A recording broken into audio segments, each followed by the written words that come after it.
What's going on, world? It's your boy at Big Game James _36, and this is a special edition Den Media Group. We're getting into football season, college football. We're going to break down like we do. We'll have our Jags breakdowns. I am messing up this guy's name on social media because I want the people to come and join us. Oh, there we go. Messed up.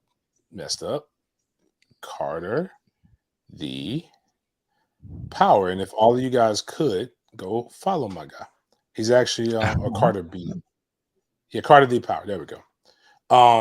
We're going to do a special LSU breakdown, and we did this. I did this last year on his show, and I met him on Mark Rogers TV. And you guys know Mark is basically an affiliate of Den Media Group, and we do all kinds of different stuff. Him, my guy CJ. If you haven't checked out CJ's Dope Talk podcast, he is. I'm so proud of him. My man has carried a fucking show for an hour. Got great production. I got to get you with his producer too. We got to all do a powwow. He does a really good job. But CJ, make sure you go back, check out CJ's pod.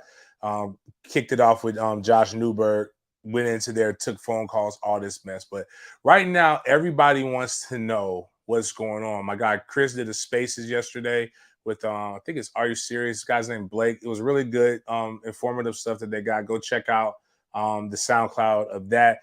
I like to stick with people that I know, and I'm building relationships. What was cool about when I met this guy is that I learned a lot about LSU. Actually, if people want to know what my second team technically is, LSU is my second team. That's a school that I had a lot of great stories, and my son actually really did like LSU. We are one, I like Cajun food, and then two, I'm trying to think of my guy's name. Their old head coach was like, I really was like hoping that nothing happened to him. He was a treasure. I wanted my son to play for him. And especially when he got the divorce, man. Over here, single banging bitches and coaching football, man. That is some shit right there. I love that. Like he's like Lane Kiffin, but a big guy like me. So I can deal with that. But they've got Brian Kelly, and it's some good things. But again, we got a chance, hit it off on Mark Rogers' show. I went on his show. He refuses to come to my tailgate, so maybe you guys can show him some Seminole love, and we can coerce him to come and hang out with us. I'm trying to show him the embrace and bribe him with libations and food, but he wouldn't take it in New Orleans, so I don't know if he'll take it in Orlando. But let's bring my guy Carter on real quick, and we're going to talk about. He's got an amazing show named Power Hour, and go make sure you follow him because obviously LSU will be doing some big things all season. And one of the things I like the most about him, and I knew we didn't get under each other, is we communicated all season. We kept talking. He was giving me updates. We were chopping it up, and again, it was a mutual respect thing. And I think if I don't fuck this up, I'll be on his show Thursday, and then if nothing else, we'll see each other again on Wednesday with Mark Rogers. Man, how you doing right now, bro? Man, I'm great. I do want to issue a challenge to your viewers. Okay, I need everyone in here to admit that Jamar Chase was better than Peter Warrick. Can we all agree on that? Yeah, can we do that right off the jump, man? Can we just Wow. see, Christ, man. I'm coming in hot tonight. You better be ready, man. I won't be able You to know stay what? too. So Let's help the algorithm right there. If you believe that Jamar Chase was better than Peter Ward, please make your comments. Let it be known in the comments section. Coach O is who I was trying to think about. My bad. Well, no, I say this. Yeah, I'm gonna tell you this right now, Carl. You might, you might not be able to come to the tailgate right there. Pete will be at the tailgate though. That's a good. I'll say this: Peter Ward is one of the most cool guys you'll ever meet. And you know what? I've said this numerous times to Pete. I say, "Hey, Pete," because every other week, somebody will put up who's the greatest college football player of all time, and Chad Johnson will say Peter Warrick or best receiver. Somebody will come up, and I said, "Pete, hey man, Percy said he's better than you," and he, JC, listen, he don't believe that. He was like, "Hey, you call Percy right now. Percy will tell you that he's not better than me." So, but he wasn't a Jamar Chase, very explosive offense, dynamic. I put it like this: a lot of people. Well, I like LeBron because we're the same age, and Okay. I was around Michael Jordan. I'm also in marketing, so I understand the reality. It's not that MJ wasn't good. MJ had to be that good, but MJ was the first person that we were directly marketed to like. They put movie producers to film Gatorade commercials and shoe commercials. So, but he was great. My son will not like Michael Jordan. My son will like LeBron. LeBron is the guy that Yeah. he's. I can foresee in another 20 years nobody's going to be talking about Pete, and they probably will be talking about Jamar Chase like that. It's just like me and you ain't discussing how great Newt Rockney is. I don't know. Like it's something That's didn't true. see, and they can Yeah. show us even Jim Brown. I could watch videos of Jim Brown, but how many times do I want to see him trucking a 200 pound defensive end with Right. but Yeah. No. regardless, No. tell us a little bit about your show. Yeah. Tell us a bit about what you do and just some of your background before we kind of Yeah. get into. Yeah. So, first thing, when I was little, I'm a little bit younger than you. So, like, the first college football player I remember seeing play was Peter Warwick. I freaking loved him. Like, I say that just to spice everything up. But I loved him. And Warwick Dunn, obviously, is from Baton Rouge. I love him as well. But I also have another challenge for your viewers. I will do this. Okay. I used to collect these things right here. All right. This is a Deion Sanders headliner right here. And I've always just had this. This thing's firm. It's good. If you get, I'm just going to say this now. If you get $222 in super chats tonight, I will send this to whoever you want to send this to. I'm trying to help you out here. Uh, 222 in super chats right now. I've had this thing for so long. So this is a challenge, and you can pick whoever you want. I'll ship it to him free of charge. But you got to support my Listen, guy. He's you giving me hear that. that challenge? Let's get the super chats up. Some of you guys got some big bread. Don't put it on the members. Put it on the super chat because some guys will come in there. We are trying to raise members up. We're doing a good job with that. Right. But and you guys know how we'll do it. We will pull out the wheel of fortune that we do when we give Okay. out our money and we do our prizes. We will put the names of the people in this chat right now, and we'll spin the wheel and we'll make sure that you guys get it. And if you're a member, you'll get an extra name. So if we get to Right. that, There you go. somebody we'll get a Deion Sanders. Even though Deion is a legend as far as a player, we don't really take too kindly to Deion Sanders right now. I'm okay with it. I'm over it. I've never liked Deion as a person, but I love Deion as the player, and I actually like him as a coach. But people are still mad about his about what happened with Travis Hunter right now. So, but I appreciate that. So we've had a lot of people, and I don't want to say that because I want to be more clear on it. I think a lot of it has to do with most FSU fans only know of the SEC and the SEC pride because of our rival. So Right. in our back and forth with the SEC, it comes from us being in something called Big Three Twitter. So I don't know if you're aware of this, but Big Three Twitter is a very weird place where trolling gets amplified to the nth degree.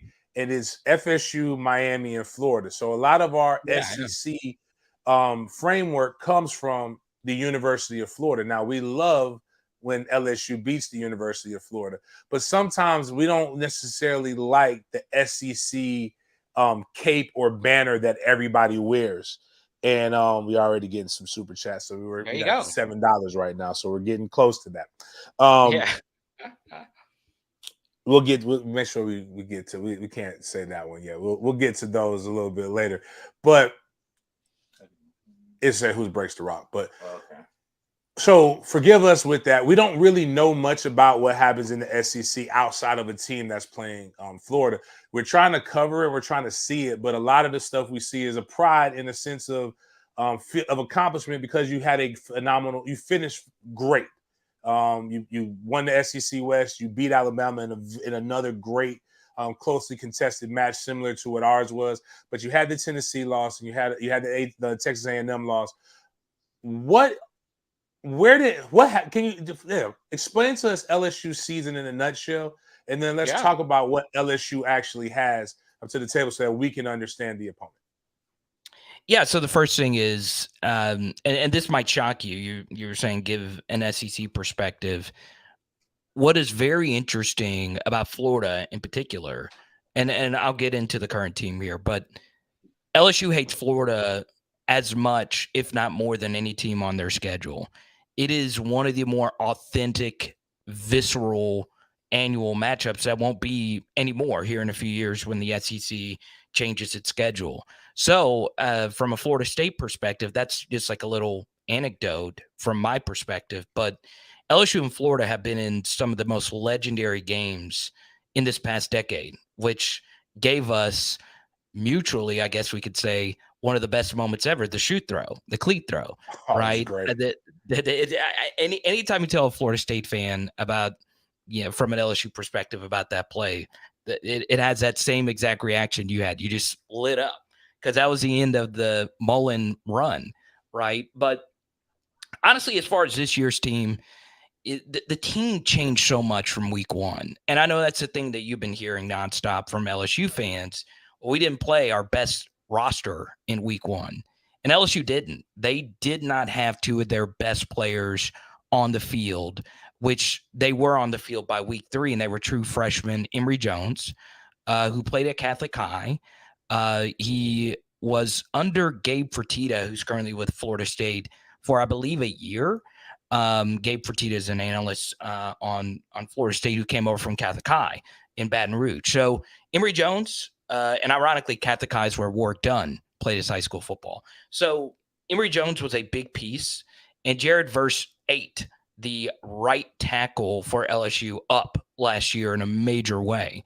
So LSU will be better served to block Jared Verse, who was so great in that game last year versus LSU. And then obviously the superstar that LSU was without was Harold Perkins, who is consensus a top 10 player in the SEC, and some say throughout college football. He's a 5-star who is truly transcendent. He is as good as any linebacker you'll see in the SEC. And obviously, if you go back and you watch that game, one of the things that really stuck out to me on film was how good Florida State was on third down. And Harold Perkins is the third down assassin. He was a guy that got LSU off the field on third down versus Mississippi State, Alabama, and all these other teams. So with that reasonable down to Harold Perkins, who ended up being, by the end of the season, one of LSU's best players, he didn't play in that game. So after that first game versus Florida State and after Tennessee, LSU found their best players, right? And the way that the season ended obviously wasn't how they wanted to versus A&M and Georgia. But now, James, this team returns so much talent. And obviously the big story is Jaden Daniels taking the next step. Jaden's put in a lot of work. He is thicker now. He is not the same slender quarterback that a lot of people are familiar with. And he is throwing the football more.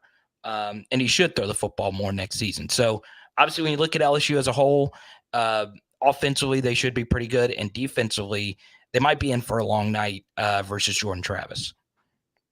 So so those are some really good points that, a lot of people didn't recognize, because a lot of was talked about the true freshman tackle and how he was going to be going up against Jared Verse.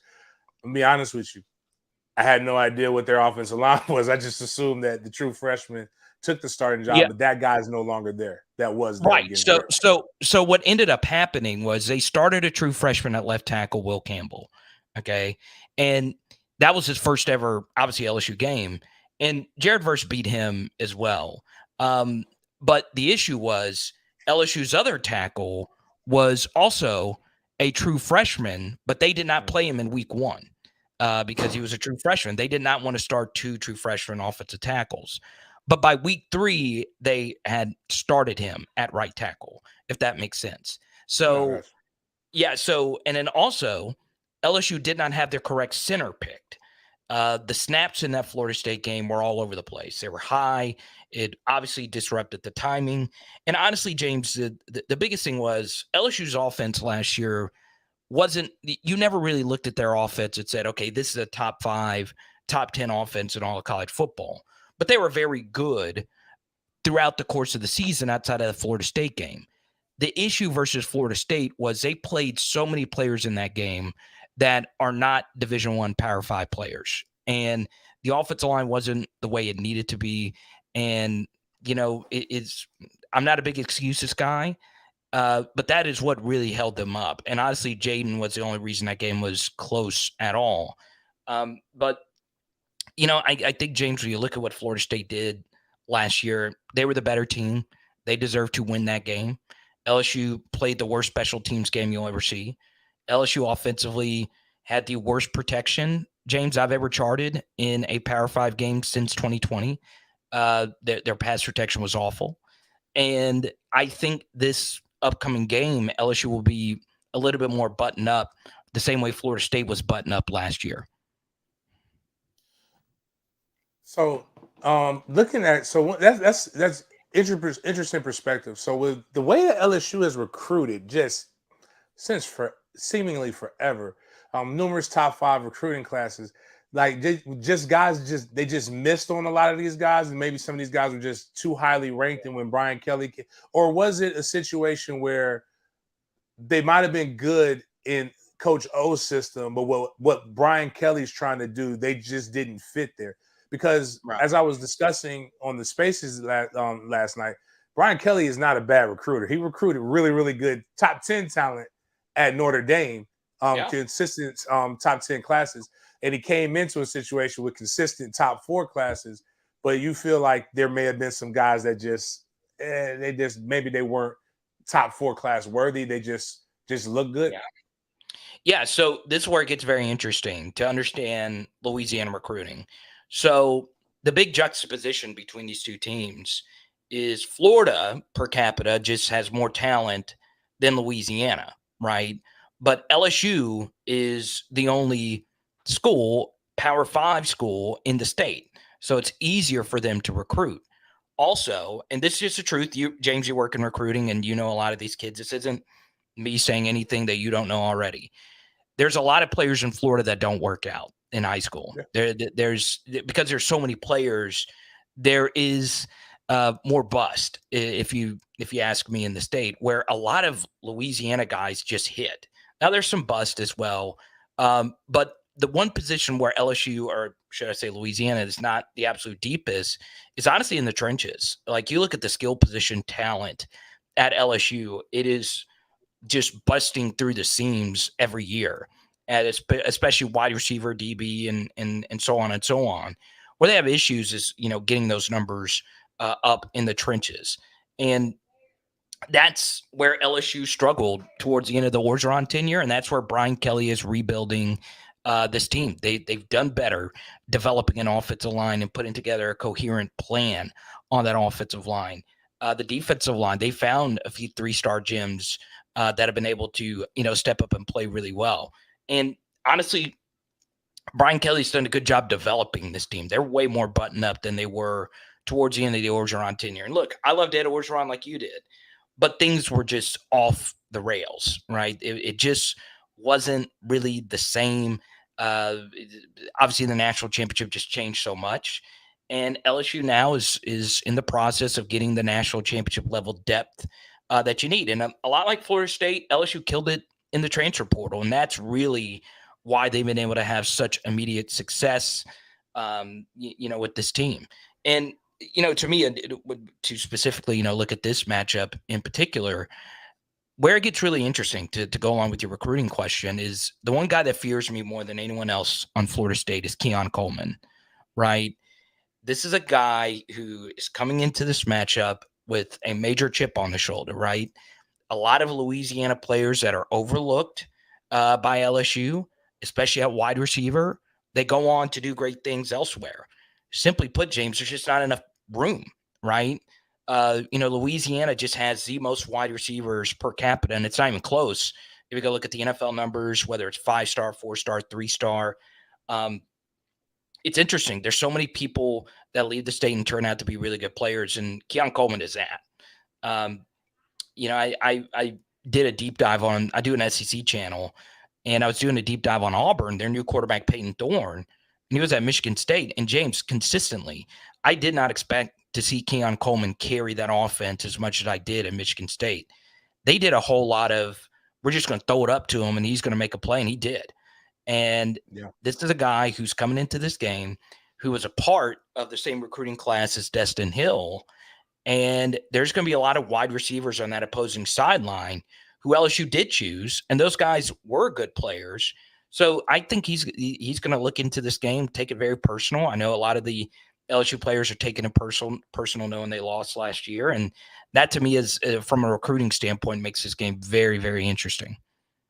Yeah, we got another one. Like you said, you brought up Destin Hill. I forgot Keon Coleman is from the Louisiana area, and we've done pretty good with getting some skill guys there lately, or at least being able to be in some battles because of Coach Yak, who is the head coach of St. Aug. Actually, one of the men in my wedding, one of my teammates was from St. Aug. We joked and called them Purple Punks. But I almost got beat up by Leonard Fournette's people for saying that about that high school. It's a good high school. Yeah. But that's great. Yeah. So getting into that, and great rundown, very good context. Let's go by position through LSU, and I want you, because it seems like you've harped on this, and I've heard some other guys harp on this. I'm interested in the offensive line. So let's talk a little. Obviously, we talked about. So was it 2 freshmen that ended up playing all season, or was it? So let's talk about the offensive line, the depth, and why you feel it's a strength right now, and who should we be paying attention to as a Florida State fan on this offensive line? Yeah, so Damian, one of your members, brought up Ja'Kai Douglas as well. He's actually really, really close with the young man who got suspended for this game, Mason Smith. So I hate that Mason's not getting to play with his lifelong play versus his. My bad, Ja'Kai. Yeah, we call him Megamind. Yeah, now, as a big head guy, I feel like I could talk about people with big heads. And Ja'Kai's got a big forehead. I love it. I love that. Yeah, guy. No, he can scoop, though. He can yeah, scoop. He actually does. Yeah, no, he does have a big forehead. But yeah, Mason and Ja'Kai are really good buddies, and I hate that Mason can't play. So really quickly breaking down the trenches on both sides is obviously LSU. They played those true freshmen at offensive tackle all year long, and they're really good. And in the SEC, you play a lot of 5-star defensive linemen. The SEC was absolutely stacked on the defensive line throughout the course of the season. So that made what those 2 men accomplished very impressive. And the left tackle, Will Campbell, this past weekend was awarded the prestigious number 7 uniform. And he won't be able to wear number 7, but he'll have a number 7 patch.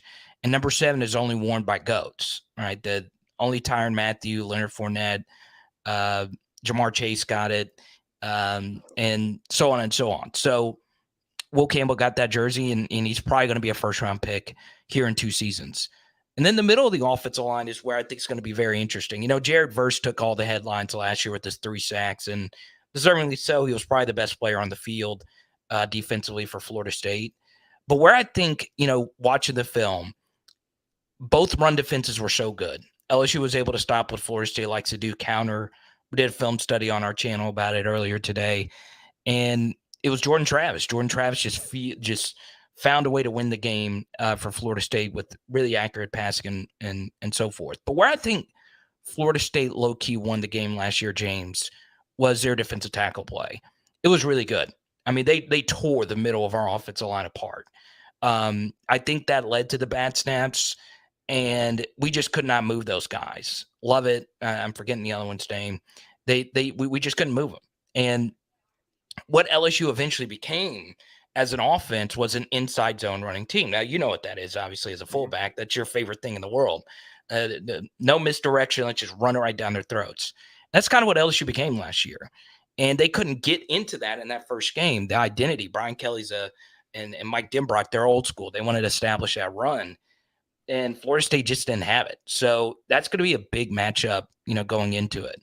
And then obviously on the defensive side of the football, James, when you lose Mason Smith for the BS. Hold on. We're going to get to that. We got that offensive line. So we're going to work, get to the other side. But that was good. Man. So we got a lot of we got the O-line. So inside zone, primary. And you're right. When you have what your identity is, you want to be able to establish that in the game. If you can't establish your identity, it's kind of, you don't want to be re-identified. You don't want to re-identify. You don't want to identify something that you're not in football. It might work in this new age, in the new world, but it definitely don't work on the football field. Either you're a power team or you're not. And when you can establish the inside zone, there's so many things that you can do to play off of that. It does, especially the play action. If you can really establish the inside zone, the play action becomes so much more prevalent. And that probably would have got Boutte. That was his name, right? The wide receiver that ended up leaving. But I'm saying that would have got some other guys kind of involved. Before we get into the next thing, my guy, he came bearing gifts. So before y'all bash him, he did say, and right now we're 200 away. If we got to 222, you said 222, right? Yeah, so but I didn't know Dion was not the most well-liked guy on here. My Deion Sanders, but that's still a cool bobblehead that's probably going to have some value. And if somebody sent it to me for free, I would do it. So if you want to do a super chat donation, we get to $222. We will pick somebody from the chat. He will mail it to them. And so just something to consider as you guys are doing this. Also, make sure you please jam the like button, place your comments, any questions too on the LSU team. We're here to learn. We'll break down and give some other predictions as we move forward in this show. But just make sure you're communicating and we're keeping things respectful and peaceful, especially when he came bearing gifts, even though he did come out with foolishness that Jamar Chase is going to defeat Ward. But to your opening question, wide receivers, the wide receiver room at LSU had a lot of potential this time last year. A lot of people talked about things. And the only reason I know is because my joke was, the last thing I'm going to do is fear a bunch of guys that combined can't get 1,000 yards. Well, I can't say that this year. You have a guy who's returning, who has over 1,000 yards. You have some young guys. You have some different things. Talk to us about this receiving room. What makes it special, and who should we be really watching in this game?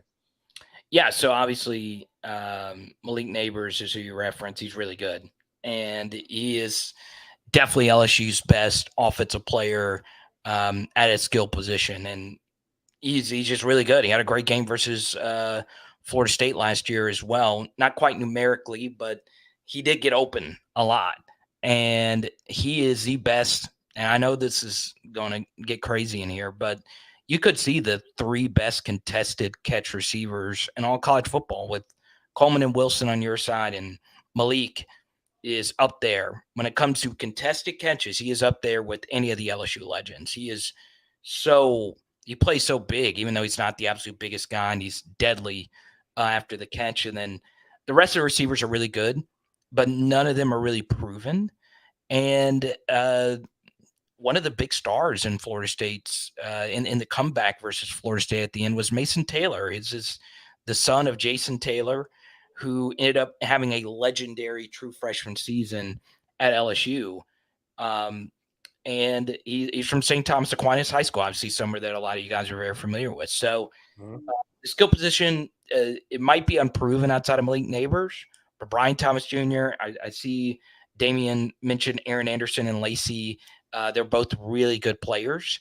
So I think when it comes to skill positions, both wide receivers and running back and all that stuff, they kind of cancel each other out, Florida State and LSU. I would say the groups are pretty even, and the running back depth, all that stuff is deep. This unit should be better next season. Okay. Definitely good. Yeah, definitely can see that.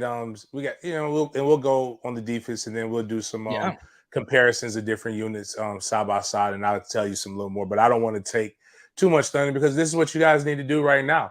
You guys need to go on over on this episode. He's added, his channel is added. Make sure you go and subscribe to it. One, to follow LSU throughout the rest of the year, but also on Thursday, I'm going on to his show. We're gonna have another topic. I'll educate them about what we got over here at FSU. We're gonna do the exact same thing. So make sure it's all about supporting and different things of that nature. Actually, Angelo had a great question that I will ask you before we leave. That's good. So running backs, You kind of just So I'm gonna use running backs and quarterbacks together. Obviously, because I don't really care about your 2 and your 3 quarterback. If it gets to that, if it gets to that point, same thing for us. If it gets to that point, the game's pretty iffy. Even though you guys do have a really good second string quarterback, but I think it will make your offense. Your offense would be different than the conversation we're having. Absolutely. But I think Daniels, you don't think so? No, like the one thing is if for some reason Jaden were to go out, Garrett Nussmeier, like you said, is a really good quarterback, and it was amazing to see him develop. He's the son of Doug Nussmeier, who you're probably familiar with. He's the quarterback coach with the Cowboys, and he's been the OC at a NFL college. He used to work with Saban. He's very accomplished. And the running back room for LSU is really deep. This is definitely one of their better units. And Logan Diggs from Florida, who you're probably familiar with, from Notre Dame, transfers over. So it should be a great group. I think the guy to keep an eye out for, it's a sleeper. It's Caleb Jackson. He's a true freshman. I do my own recruiting grades on everybody that goes to LSU, and he ended up being a top 5 player for me. And I think he was the 8th or 9th ranked player on the recruiting services. I think he's great. He actually reminds me a lot of Trey Benson, one cut, downhill, explosive, and he's been killing it in camp. So LSU's got 8 scholarship running backs. I know it's probably unusual, especially with your history being an RB fullback yourself. They're deep. So picking the right ones is going to be really difficult for LSU, but I expect it's going to be Logan Diggs, Josh Williams, and Noah Cain, who had a touchdown in the game last year. And Noah Cain's a guy that we all FSU guys recognize. He was a guy we were trying to recruit during that same time. And we had again Lawrence Toafili. We had Jalen Knighton committed, but he went to Miami. Currently, he's at SMU. But now we got somebody give me my guy who just transferred in from Penn State as well. It was a lot of guys that we were really looking for that year that we ended up getting. So offense pretty set. You have some explosive playmakers. You have some things. We kind of talked about it. So let's talk about your defensive line. Obviously, Mason Smith. I'm gonna be honest with you here. We all think it's bullshit.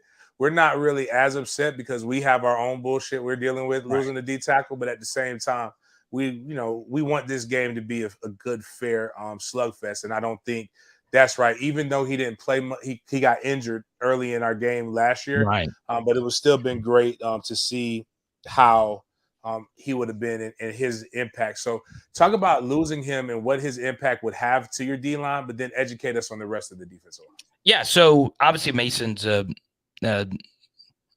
big star. He's NFL draft, 1st round pick, 5-star recruit. Like we mentioned a minute ago, really good childhood friends with some of the players on Florida State's team. So my heart breaks for him. And he's a big piece of what they do. But when he got hurt in that first game versus Florida State, which ironically is the reason why he's having to miss this opening game, I won't get into all the details. It is BSO. They still were able. They had guys step up and really hold down the middle versus Florida State's counter. And LSU did a really good job. And not to get too filmy, they decided to wrong arm the pullers, and they have BJ Ojolari, who was a 2nd-round pick, and he was huge. He was absolutely massive in that game. And when you rewatch it, you just see number 18 blowing the counter up almost every time. And now this is going to be interesting to see if Florida State can establish it this game versus LSU's front. And you look at the second level of the LSU defense, go along with the defensive line, because as you know, they coincide with each other. LSU gets arguably the most coveted inside linebacker transfer in Omar Spates coming in from Oregon State, and he'll be alongside Harold Perkins. So that should be an interesting position battle. And James, I don't have too much longer. I got about 5 more minutes here, but I will tell you this, and this is where, if you're a Florida State fan, you probably feel some of this on your side of the football as well. The big fear for LSU is a secondary. And I know it's weird because LSU's DBU, and they've prided themselves on their defensive back unit being, Tyrann Mathieu, Patrick Peterson, everyone knows the names. This is one of the more unproven secondaries ever at LSU. Now, that doesn't mean they can't get the job done. That doesn't mean they don't eventually become a really good secondary. I think that they will.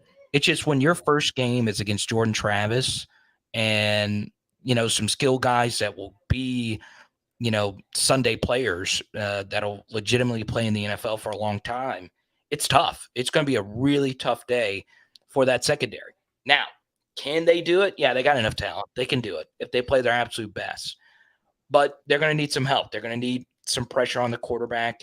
They're definitely going to need to get better on getting off the field on third down because that's where Jordan Travis just cooked. Yeah, you're getting a lot of not good love for the DVU comment, but okay, very much so. You guys do produce. We can have that. You guys do.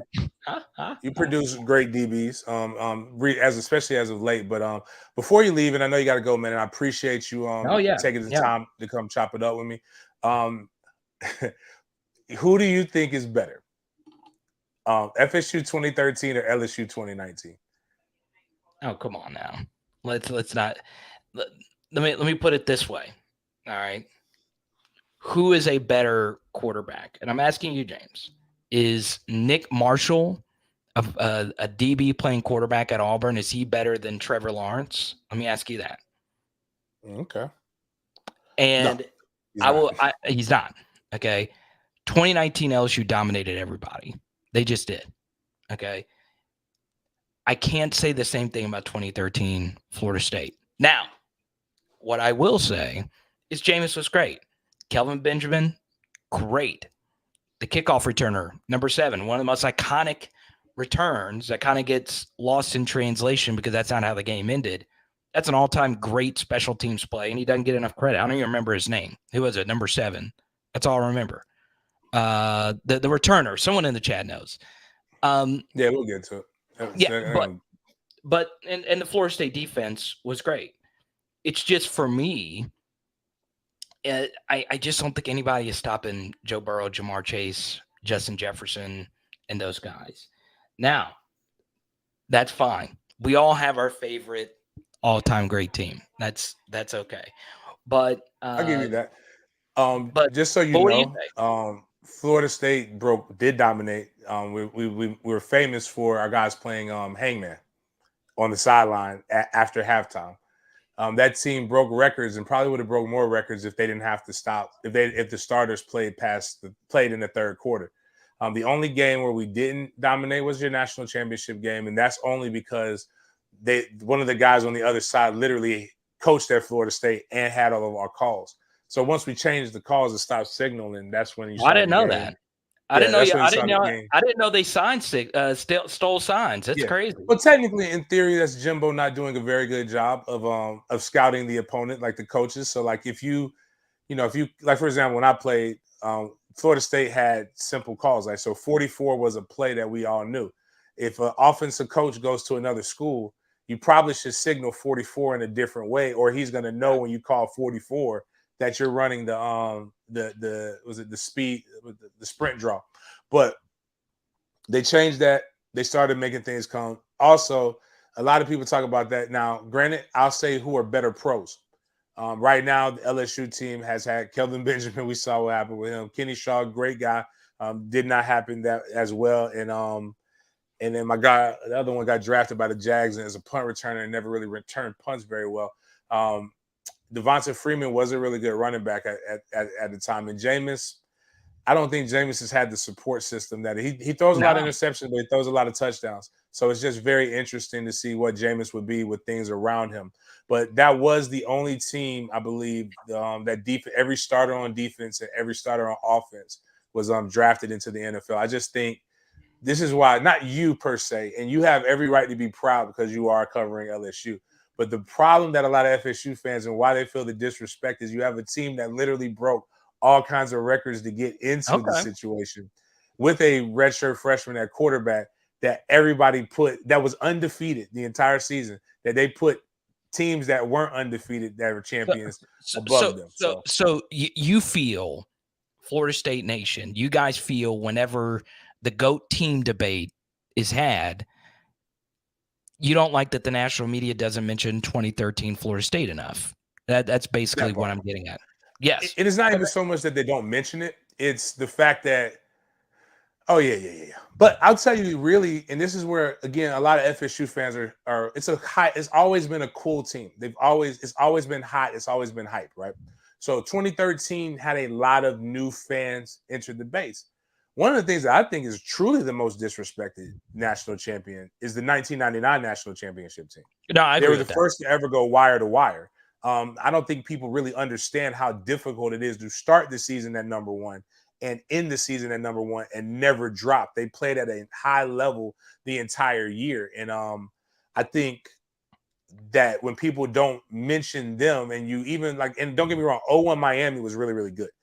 But nobody's done it with a target on their back and knowing every week you go into a lot of teams like to talk about where other teams Super Bowl, but like you knew you were other teams Super Bowl week in and week out. So I think it's just in general that Florida State fans just feel like because we technically are a blue blood, we're a blue blood, a young blue blood because we had to force our way into there, but we always get treated like the junior when it comes to TV, even though we're one of the, and even when it comes to this debate about us leaving the ACC, and even when you hear that, it's like, come on, it's the statistics show that we're one of the most watched programs in the nation, whether we're down or up, and people always like to say, oh, well, you're just Florida State, and I think it's more of a chip on our shoulder because we're one of the younger teams that are doing it.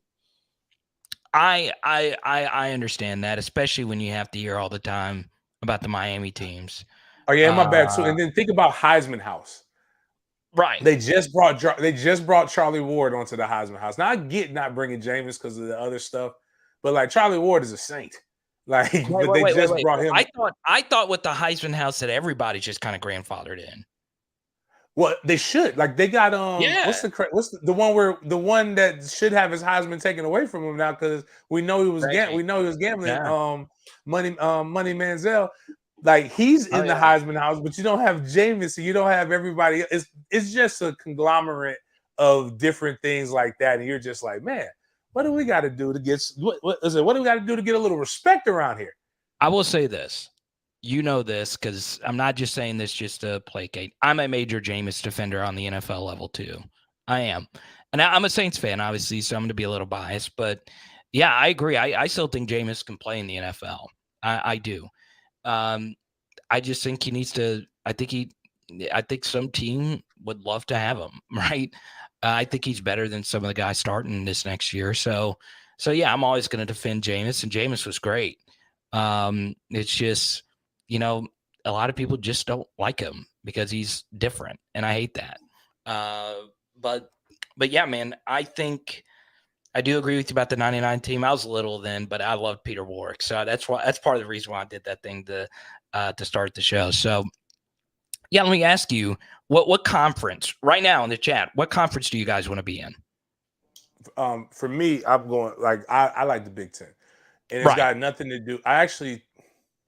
People get mad at me. I think the SEC has the two best teams consistently in the nation. I think to not say Georgia is one of the best. Like what Kirby's doing up there is actually pretty scary. And Saban, I think, is on the downswing of his greatness, but he's still Saban. And obviously LSU, and now what Freeze is doing at Auburn it needs to be looked at. Like, he's going to make Auburn into something. He was cheating well and recruiting well when cheating was illegal. Now that we can cheat legally, like I can only expect him to do big things. But my problem is with the SEC is when I'm trying to get a hotel to cover my team. I didn't know you couldn't fly into Tuscaloosa, Alabama, and I didn't know that my hotel needs to be in Birmingham, and I have to get a rental car. And I'm as a guy who studied history, it's nothing to do. I'm sure everybody's great people. I'm a little scared of Alabama and Mississippi. But I don't mind flying to Chicago to go play some of the Illinois teams or to drive over to Notre Dame. That's not far. Columbus, Ohio is a bigger metro. I think I could fly into either Philly or Pittsburgh and be able to get to Happy Valley relatively easy. Some of these different places that you can kind of go into, and just more cultural centers, places that I would actually like to want to go outside of football. And the money right now, the Big Ten is going to be able to get a cross-country type of money with the West Coast, the Midwest, And if they bring us or Clemson on, now you have East Coast and Southeast. So that's the real reason. But I think one of those two we're going to be in within the next decade. We will not. The ACC will not exist the way we know in the next decade. Yeah, no, I agree with you. Well, James, I can't wait for Thursday. My fans are absolutely going to destroy you. So be ready, man. You're walking into a tiger's den on Thursday night, man. Well, they're gonna be ruthless. The big thing is that I can take a punch and give them. So like I know that's the best thing about me. So we're gonna do it. And as I told your fans last year, I told them that we were gonna win.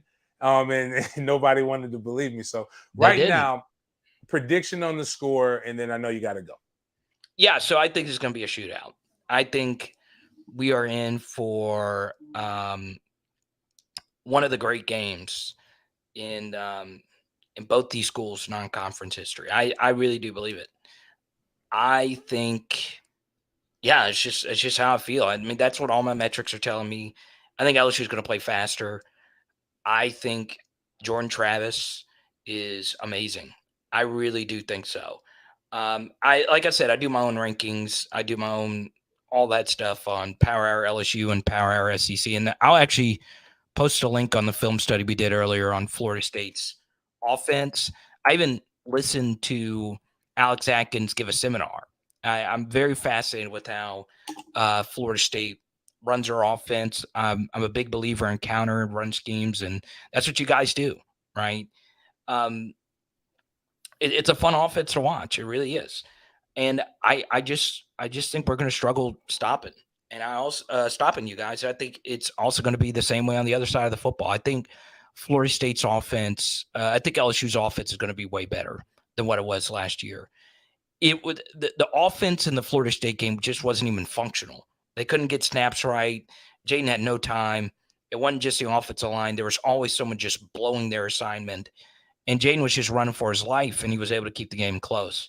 So I think this is James going to be a 38-35 kind of game. I love the over in this one, and I hope it is, because that means it's a good thing. Now, obviously, there's a lot of things that go into changing how a game is run, whether it be injuries, whether it be weather, whether it be whatever the case may be.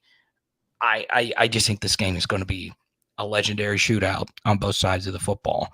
Because from a Florida State perspective, Jamie Robinson was so good for you guys last year. I loved watching him play. He made a lot of the calls, at least from my perspective. It's always tough to know if he did or not.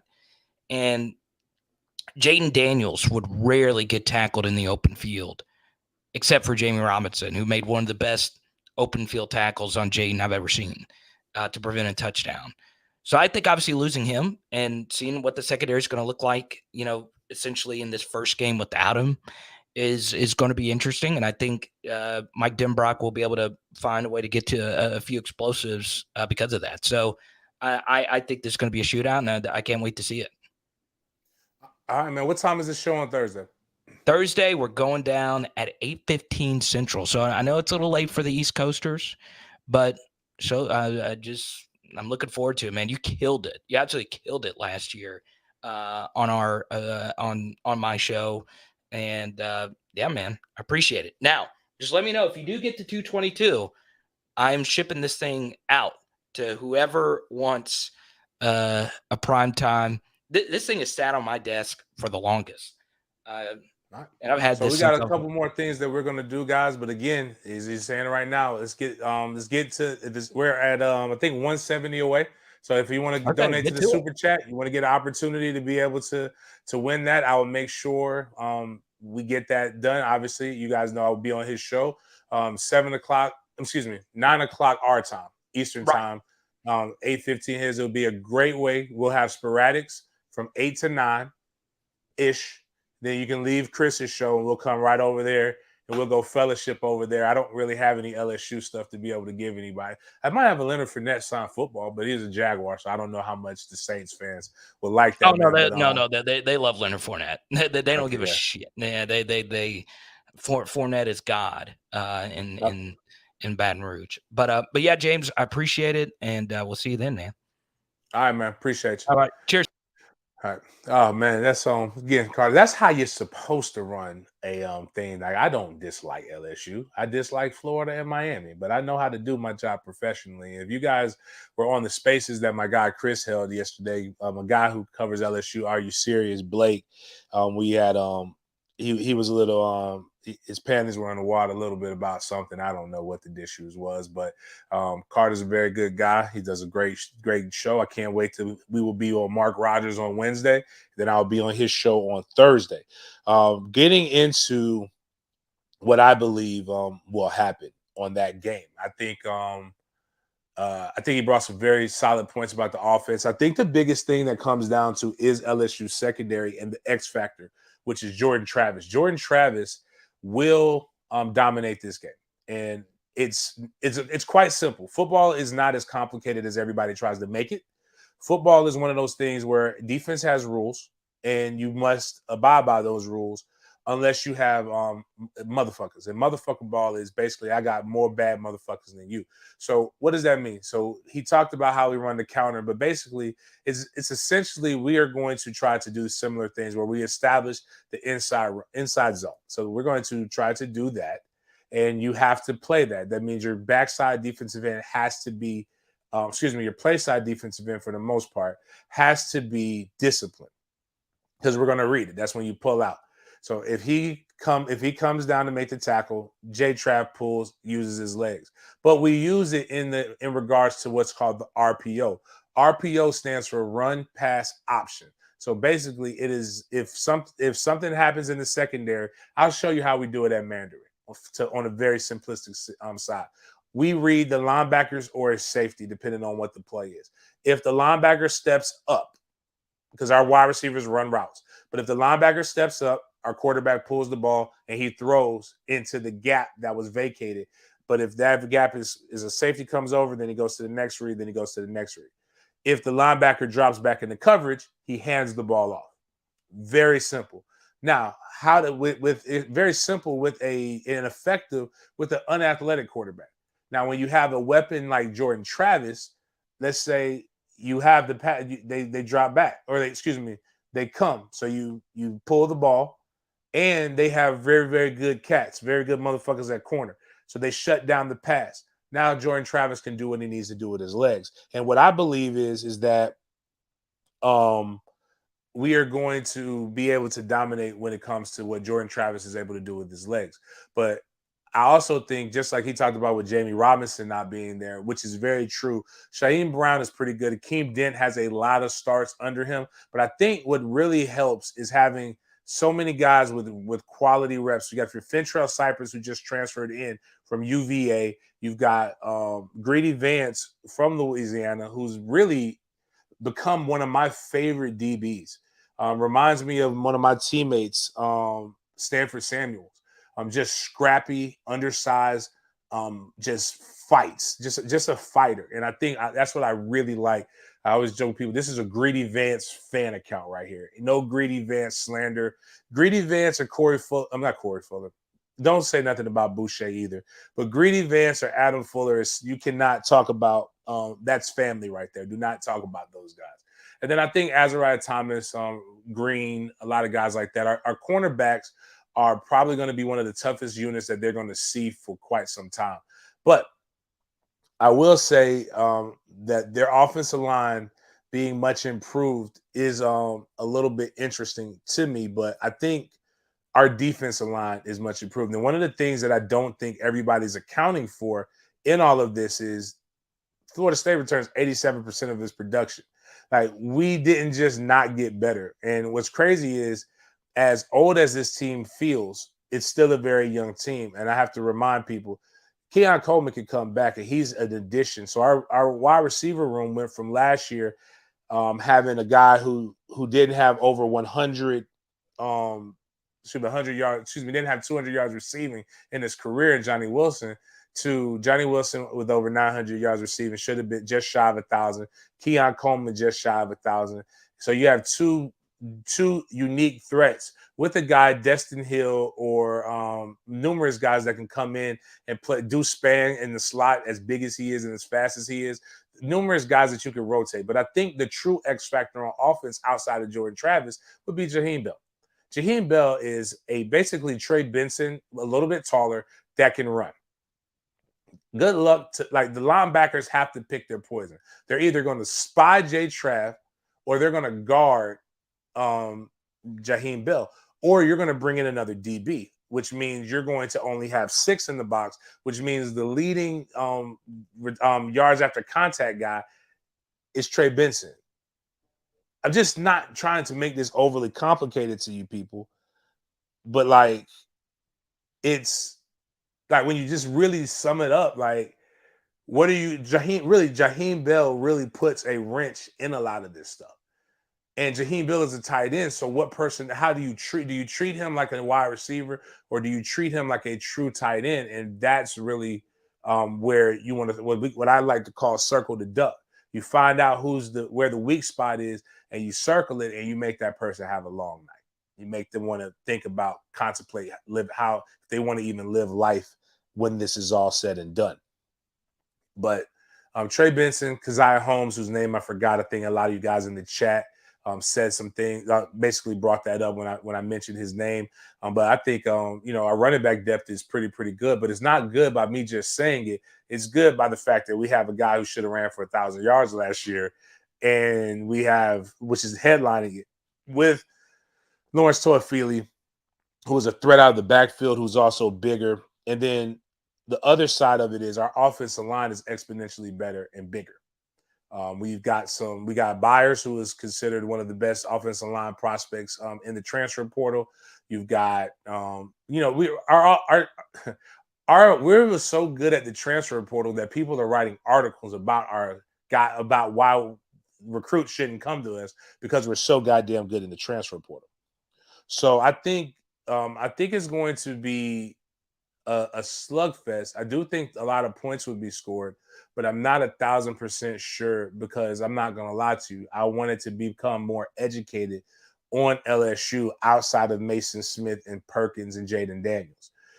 Those are the guys that everybody's just been talking about. And now you remove Mason Smith. What else do you have? But here's what I do know. Fabian Lovett is healthy enough to be able to give us quality reps. Jared Verse is still Jared Verse. Patrick Payton is the reigning ACC defensive rookie of the year. And Brandon Fisk, we get a chance to see what he could do, but I've seen him in practice. He is a terrorist. He does create havoc in the middle of the line. So at worst, I believe Brandon Fisk gives you what Cooper gives you. And I do think that what a lot of LSU fans are not really looking at, they're looking at the final score, and the final score shows a very close game. And you are what your record indicates, and you are what that stays. But if we watch that game, we all know that if a fumble doesn't happen on a pitch on the 1 yard line, that Florida State goes up 3 scores, and that game is completely different. But I also don't think that Florida State is going to be playing prevent or a variation of prevent in the last 5 minutes. Again, I think Coach Fuller may have learned his lesson by seeing too many leads slip away when you're doing that. And I do believe Jaden Daniels with time is a very dangerous quarterback. He can carve you apart. And that's what he wants to do. He's athletic enough to be able to extend plays, but he really wants to throw the ball. He doesn't turn it over very often in his career since he's been, and I think all but 1 year is his freshman year. He was very turnover prone his freshman year, but I think for the most part he isn't. So, but I think when you look at it, if we put out, I'm just telling you, if we put this personnel out, Keon Coleman, Destin Hill, Johnny Wilson, Jaheim Bell. That's 3 corners, so that already leaves you with 8 guys. You're going to probably have to go. You're not going to go 1 safety high. You're going to have to go 2 safety high. So that's 5 guys right there. So that's leaving you with 7, and one of those guys better account for Jaheim Bell, which is leaving you with 6. And Now, and you have to have a defensive end that accounts for Jordan Travis, or a linebacker that spots for Jordan Travis. So that's leaving you 5. That's 5 with one guy being accounted for as a running back, as we call it, motherfucker ball. That's that I like our odds. We got more motherfuckers than you, so that's going to be really what it comes down to. And one cool thing is it's going to be extremely fun, and we're going to have a great time. So for the LSU fans that came in here, would love nothing more for you guys to come fellowship with us. We have a tailgate, safe location, 1331 Church Street, a 5-minute walk from the stadium on the good side. We have air conditioning that should be, hopefully I have that contract good and signed by Monday. We have air conditioning. We have some fans that we're supposed to have. The tailgate will start at 12. But the food won't be there until like 2 or 3. That's included in your purchase of your ticket. Tickets are still $60. We have very few parking spaces right now at the lot. I won't know about more until we get there, but we do have another lot that is make sure I tell you guys this. I posted a graphic of it's 133 Long Street. 133 Long Street. If you look up, it's like Icarus something, but we have about 52 parking spots there. Miss Katie is selling those for $150 a parking spot. It is on the good side of OBT, and it's still very short walking distance to the stadium. The funny thing is a lot of people talk about parking on our side right next to the stadium. Man, there are parking spaces going for like $300. Now on the other side of OBT, that's like the dark lands, like the place in the Lion King. Like you don't want to go there. No lion should go there. That the shadow area. No lion should go over there on the other side of OBT. But they're selling parking spaces for $160 plus over in the hood. So by all means, if you find some good parking, you can let me know, and I have no problem helping you. Like I would love to share that with other people. But what I can tell you is that our parking is all in safe spaces and all kinds of different things. So make sure you do that.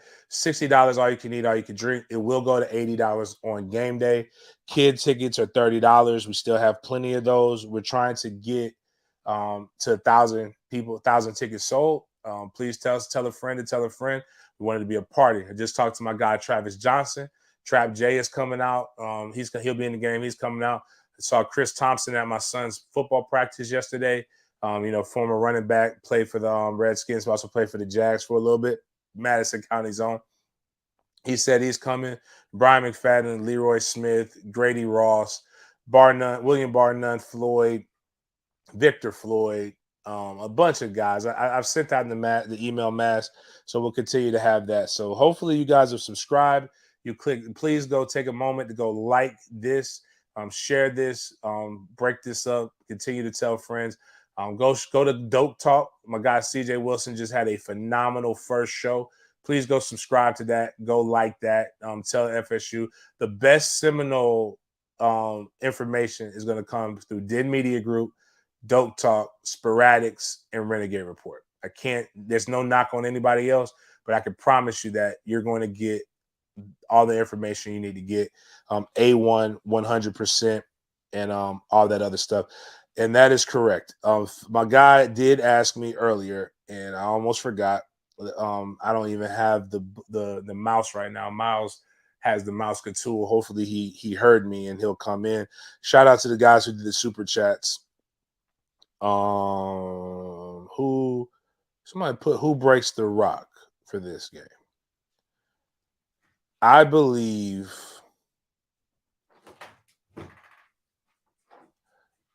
Jordan Travis will break the rock at this game. I think Jordan Travis breaks the rock. And all that. Angelo, no, I cannot get Trouble.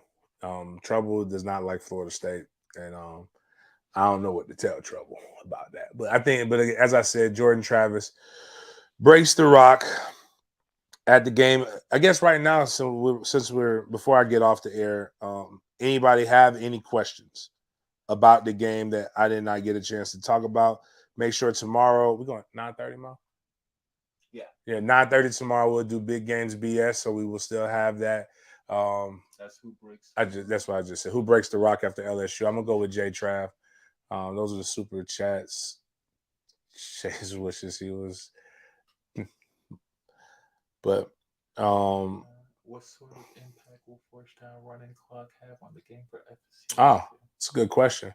Because either team's offensive tempo gain its competitive advantage. I think Mike runs a variation. It's not. Mike runs a tempo offense. A tempo offense is a fancy way to say hurry up, but not hurried up. Like we can go on first down. We could just keep going. We just really just try to make sure we keep you off balance. So what sort of impact does first down running clock have on the game? So like really it creates time of possession. TOP is really the most important stat that nobody pays attention to. That's why I love running the ball so much. And everybody's like, oh, you're a former running back. All you want to do is run the ball. Well, no. TOP, time of possession, and a good run game will win you a lot of games. And I'm trying to find this because this will tell typically it tells you everything that you need to know about the game. Penalties, typically too. But here's what TOP was for Florida State. 34 minutes and 6 seconds to 25 minutes and 54 seconds. If without the clock stopping, unless it's in the I think it's in certain scenarios the clock does stop. But if Florida State is able to continue to dominate like they did, and they go from 34 to 37, right? Just that 2 extra minutes. That creates a more panic situation for Brian Kelly and that offense, and you probably see them have more forced mistakes, and that's kind of where that's one of the advantages of that. But I will say this: Florida State's not going to be able to afford to give 35 yards of in penalties unless they win the turnover battle, which is what they did. So Florida State forced 2 turnovers to the 1 turnover of their own. 25 first downs to 22, but here was the tape, and Carter did mention this. Florida State was 11 for 17 on 3rd down, whereas LSU was 5 for 11, but they were 2 for 2 on 4th down. So Florida State has got to do a better job of getting off the field, but they've got to do a better job of getting off the field, but a better job of getting off the field in defense and a better job of staying on the field. That 4th down, they went for it one time, did not get it. And as I told you last year, like it was the rushing difference was about 7 yards. They had most of their rushing yards come from their running back, whereas I think Jordan Travis did some good damage, but they also did running back by committee. Trayshawn Ward led all rushers in that game. So defensive line versus offensive line, who has the advantage? I would argue that right now Florida State's offensive line would have the advantage over LSU's defensive line because Mason Smith's not there. And even if Mason Smith was there, I probably would still argue that Florida State might still have it. And inversely, I don't know enough about their offensive line. But if they feel very confident in them, and I feel very confident in FSU's offensive line, but I don't know, man. I like Jared Verse, and I don't know what Brandon Fisk is, so I'm gonna call that a push. But I do know that that should be something that we all really pay attention to. And shout out to Joseph Trago. He gave $50 to the super chat. Yeah, it should scroll down. Oh, it just happened. Yeah, it just happened. That puts us at, we were at 170. Oh, so that puts us at 120 away, which I don't think we're going to get. I think it's going to be like one of the crazy things is right now we have 108 people in our chat, and we have, let me reset this. We have 81 likes. which should be higher, but we couldn't get to the number, man. I've been trying to give away these 2 goddamn tickets, man, for so long, and all I asked to get was 3,000 subs, and that's the wild part. So, but we would have given away 3. We would have been able to give away 2 tickets. Well, they still can tomorrow morning. Well, I mean, yeah, we can get to it. I mean, we can get the 3,000 subs whenever we want to, but I doubt we get. I mean, let's try that. I mean, you never know. I may feel like I want to give something, right? So how do we do this? All right, so we're having a block party, and what I may do is, if we can get to 3,000 subs, we're only less than 300 away. I believe less than 300. If we can get to 3,000 subs by, I don't know, I'll give you to Friday, because you got to make plans, right? Like I can't just do it on Saturday. Like, so if we do it by Friday, the Friday show, we will do the $300 giveaway. So for anybody who doesn't know, once we get to every increment of 1,000 we give away money. So we'll give away 3,000. No shit, no, what the fuck we won't. We'll give away $300. We'll give away $300, and we'll give away a secondary gift to however many likes is in the chat. So like today would be, if we had 3,000, we would give away $300, and then we would give away $87 to the second place winner. Damn, that's a lot. And then we would also go ahead and do a giveaway of the tickets. So the tickets are, if you want to go look them up, they're in I have section 46, row Q, and I believe 21 and 22. Those are where the tickets are at. You can go find the price value, go see what you believe in them. All you got to do is just go get me the people. Just go subscribe, and then like we'll go do all of that shit. So like, it's very fucking simple. I'm trying to give away money, and I'm trying to give away tickets. None of these other shows that y'all watch are doing any of this shit. So like, just remember that. It supports kids. So like, that's where the money for the tailgates are going, to go buy tickets, give book bags, Christmas gifts to the kids and to the MFTK Foundation. So we have Phil and Eric Limbaugh going back and forth at it about something. Phil is living in the past, I guess, about Auburn or whatever, but LSU had a very questionable defense. 2019 had I don't really remember. 2019 had a very questionable defense with an elite offense. I don't really know about that part, but they're arguing about something. So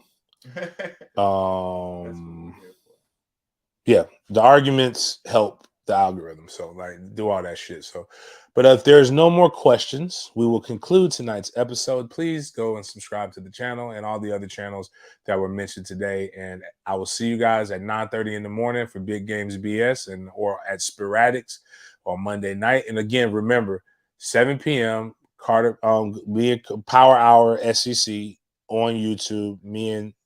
I would be going at it with the LSU fan base. Hope to see you guys there as well to come and support and all. Peace.